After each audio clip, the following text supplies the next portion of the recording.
We asked my husband's family to watch our dog for a weekend. When we came back, they'd renamed him, bought him a collar with their last name, and taught him to bark at me. His mom said he just picks up on energy. I said, he's not the only one. So this happened last fall, but I still think about it almost every day. I've told a few close friends, but this is the first time I'm putting the whole story out there. I still don't know what to do, and it's been eating at me. For context, my husband, Mark, and I live in Durham, North Carolina. We've been married for 5 years. We don't have kids, but we do have a golden retriever named Max. Max is our baby. We adopted him from a shelter when he was a puppy, and he's been with us for 3 years now. Max is sweet, playful, and incredibly well-behaved. We trained him ourselves, took him to classes, and spent a lot of time building trust. He listens to us, knows over a dozen commands, and loves snuggling on the couch. I stay at home more often than Mark does, so naturally, Max and I have a strong bond. I'm his person. He follows me everywhere. A few months back, Mark planned a surprise weekend trip to Asheville for my birthday. Just the two of us. Romantic, outdoorsy, relaxing. The only issue? We couldn't take Max with us, and our usual dog sitter was unavailable. Mark suggested we ask his parents. They live in Charlotte, a few hours away. I was hesitant. Not because I don't trust them entirely, but because his mom has a weird thing with boundaries. She's the type who insists on calling herself Mama to other people's kids and once told me she wished Max had been her dog. It was supposed to be a compliment, but it stuck with me. Mark thought I was overthinking it. It's just a weekend, he said. They'll love the time with him. So I gave in. Friday morning, we dropped Max off with his leash, his toys, his bed, and his blue collar with the ID tag. I also included a full sheet of instructions. Feeding schedule, potty times, commands he knows, and what he's allowed to eat. I even wrote, "Please don't change his routine too much," in bold. When we got there, Mark's mom, Patricia, was overly excited to see Max. She hugged him like a child and said things like, "My grandbaby is here," which I just laughed off awkwardly. We said our goodbyes, I kissed Max on the head, and we drove off. Fast forward to Sunday afternoon. We had a great trip. Mark was in a good mood and I was relaxed. We called Patricia before leaving to say we'd be there in a few hours. She was cheerful and said, "He's been such a good boy. He loves it here." But when we pulled into their driveway, I knew something was wrong. Max was in the front yard playing with Patricia. But he looked different. Not physically, but something felt off. His tail wagged when he saw us, but not like he usually does. He didn't run to me. He just stood there for a second, then slowly walked over.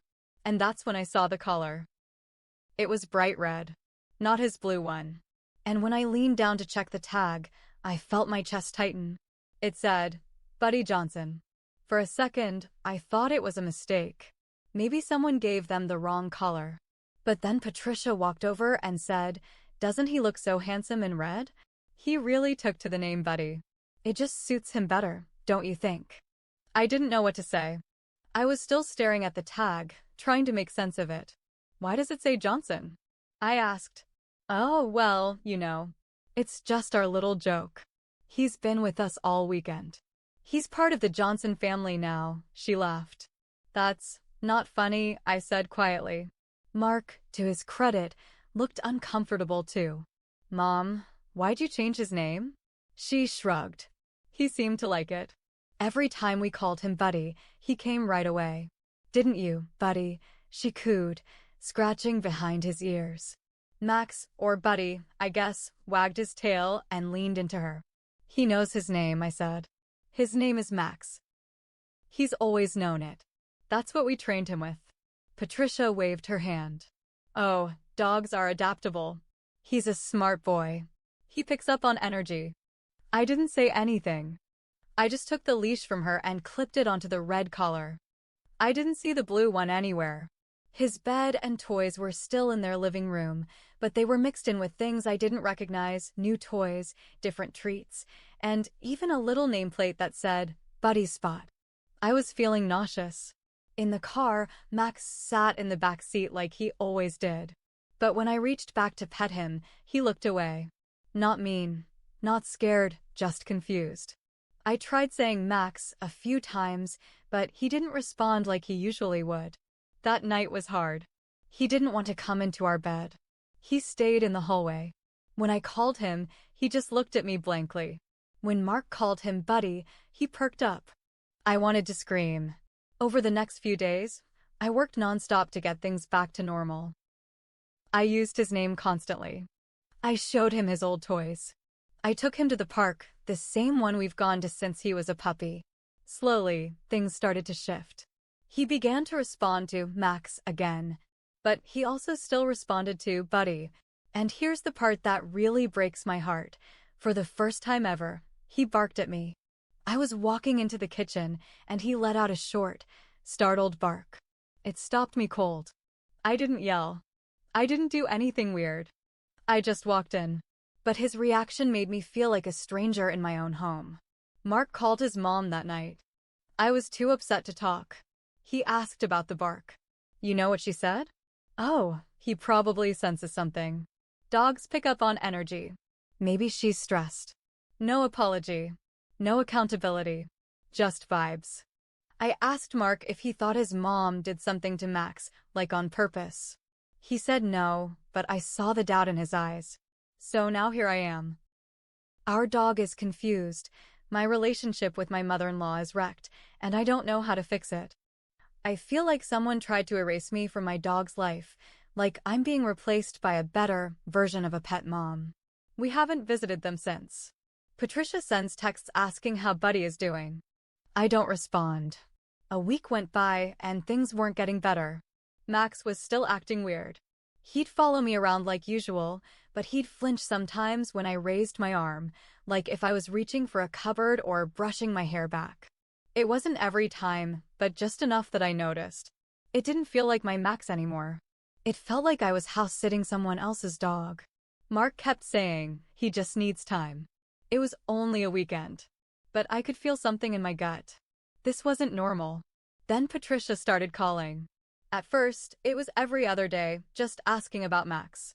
Except she never called him Max. Just, Buddy. How's Buddy sleeping? Did Buddy eat all his lamb snacks? Buddy always loved it when we brushed him before bed. We never brushed him before bed. I stopped answering her calls, and she started texting. Pictures of dog toys. Pictures of dogs that looked like Max. At one point she texted, "Our little Buddy misses his Nana. Bet he'd love to come visit again." That was the last straw for me.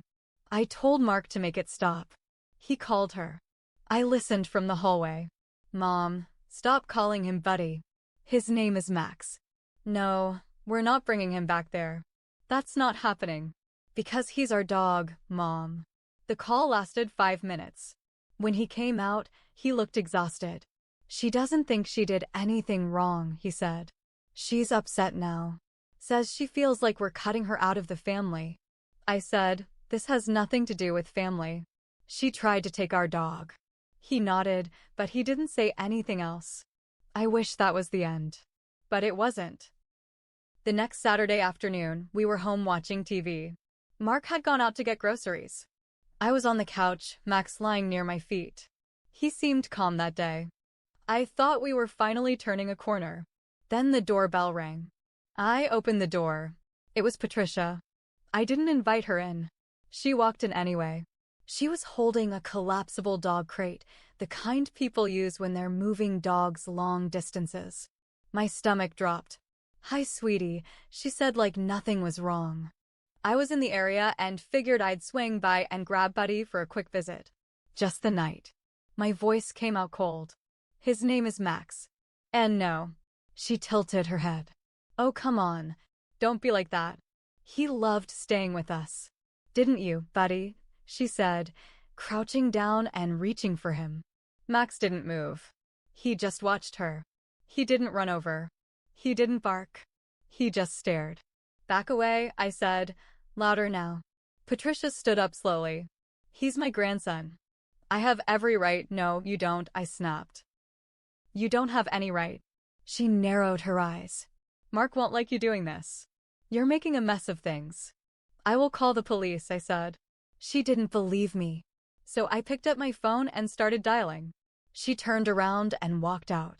Didn't say goodbye. Didn't slam the door. Just walked back to her car, crate in hand, like this was just a minor hiccup. When Mark came back 10 minutes later, I told him everything. He looked pale. She brought a crate? I nodded. She was going to take him. He didn't even ask if I was sure. He knew. He saw it too now.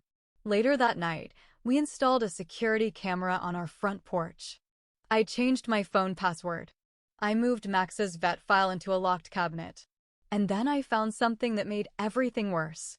I was updating Max's microchip info. We use one of those pet tracking websites, just in case something ever happened. When I logged in, I got an error. Owner information cannot be edited at this time. I contacted support. Turns out, someone had recently updated the info and listed Patricia Johnson as the primary contact. She had used her address, her phone number, and changed the emergency vet to a clinic in Charlotte. I sat at the kitchen table, shaking. This wasn't just a joke anymore. She was playing a long game. I called the microchip company and had them restore our contact information. I had to send them Max's adoption papers, vet bills, and a photo of me holding him with the date written on a piece of paper. It took 4 days. Mark was furious. I'll talk to her, he said. But this time I said no. She already thinks this is her dog. You talking to her just feeds that fantasy. We went no contact that night. Blocked her on our phones. Blocked her email. Told his dad what happened, and his dad quietly said, I'll handle it. We didn't hear from her for a few weeks. Then the anonymous notes started arriving in our mailbox. Plain white envelopes. Inside were printed photos of Max in her house. Max in her backyard. Max laying next to her slippers. No note. No return address. Just the photos. I knew it was her. And that's when I realized something. She didn't just love Max. She was obsessed with him. Like she was trying to rewrite history and pretend we were the ones who gave him to her. Like she thought if she did enough, said it enough, owned enough stuff, that somehow it would be true. She was trying to erase me. And maybe even erase us. It had been about a month since we cut Patricia off. No texts. No calls. No more surprise visits. The creepy photo letters had stopped too, or so we thought. I was starting to relax again. Max was acting like his old self more and more each day. He'd sit by me while I worked, follow me from room to room, even sleep curled up on the edge of our bed again. That weird blank look he'd had for weeks was finally fading. Then December rolled in. We were getting ready for Christmas, and a pile of cards from friends and coworkers showed up in our mailbox. I flipped through them while sipping coffee one morning, the usual stuff. Snowflakes, family portraits, photos of toddlers dressed like reindeer. And then I froze. A red envelope with a gold sticker on the back. I opened it and nearly dropped my coffee. It was a full-sized photo card, the kind people send when they want to show off their family. There were 4 people in the picture: Mark's mom, Mark's dad, his sister, and Max, wearing the red collar. The caption under the photo said, "Merry Christmas from the Johnsons. Patricia, Bill, Sarah, and Buddy." My hands were shaking. I called Mark in. He stared at the card for a solid 10 seconds. Then he whispered, "She sent this to everyone." And she did. That afternoon, Mark got a call from his cousin. She said, "I thought you gave Buddy to your mom full-time now? Didn't realize she kept him." Someone else texted me, saying how nice it was that we let Patricia keep Max since she'd clearly bonded with him. No one knew the real story, because she never told them. She made it look like we'd given her Max. Like it was official. I was furious. I wanted to call everyone and set the record straight. But Mark said we needed to think it through. That maybe telling everyone would just feed into her drama. Then something even worse happened. 1 week before Christmas, I got a call from Max's vet. A tech asked if I had come in recently to update his records. I said no. She said, "Well, someone did. She said she was your mother-in-law and that you asked her to update everything. We even updated his food allergy note to beef because she said you were giving him new treats." I nearly screamed. Max is allergic to beef. It makes him break out in hives. We never changed that. The tech apologized over and over. She said Patricia seemed very confident and calm. She even had Max's microchip number and our old address, which she used to prove her connection. I was absolutely losing it. We went back to the clinic in person and had them restore the original files. I printed out proof of ownership. I had the vet put a hard flag on Max's file: do not change records unless owner is present with photo ID. We even moved Max's file to another vet across town just to be safe. That night, I couldn't sleep. I was spiraling. Because here's what I realized: this woman wasn't just obsessed. She was building a world where she was Max's rightful owner. A world where Mark and I were just temporary. Like we were the foster parents and she was the forever home. It was terrifying. And we didn't know what else she'd try. And then we found the Facebook post. One of Mark's coworkers texted him a screenshot of Patricia's Facebook page. She had posted an album titled Meet Buddy, with over 20 photos of Max from the weekend she kept him. In the caption, she wrote, "We weren't planning to adopt, but sometimes the right pup just finds you. This beautiful boy joined our family this summer. He's loyal, gentle, and oh so lovable. We feel so blessed to have found him." There were likes, comments, people saying things like, "Oh my God, he's gorgeous. Buddy looks so happy with y'all. Lucky dog to find such a loving home." Someone even commented, "Wait, wasn't he your son's dog?" She replied, "They were just fostering him temporarily. He needed a more stable home." It was meant to be. That comment had over 50 likes. Mark was speechless. He didn't even know what to do. I was done. I was absolutely done. I started collecting everything: screenshots of the post, copies of the photos she mailed, the altered vet records, the chip ownership changes. I backed up emails, got timestamped texts. I was building a file like it was a legal case. Because now, it was more than just disrespect. It was character assassination. She was trying to steal our dog and make it look like we were the ones who gave him away. And people were believing her. That's when I decided to fight back. After seeing that Facebook post, I snapped. I didn't scream. I didn't text her some long message. I didn't call to demand she take it down. Instead, I made a folder on my desktop called Proof and filled it with everything I had.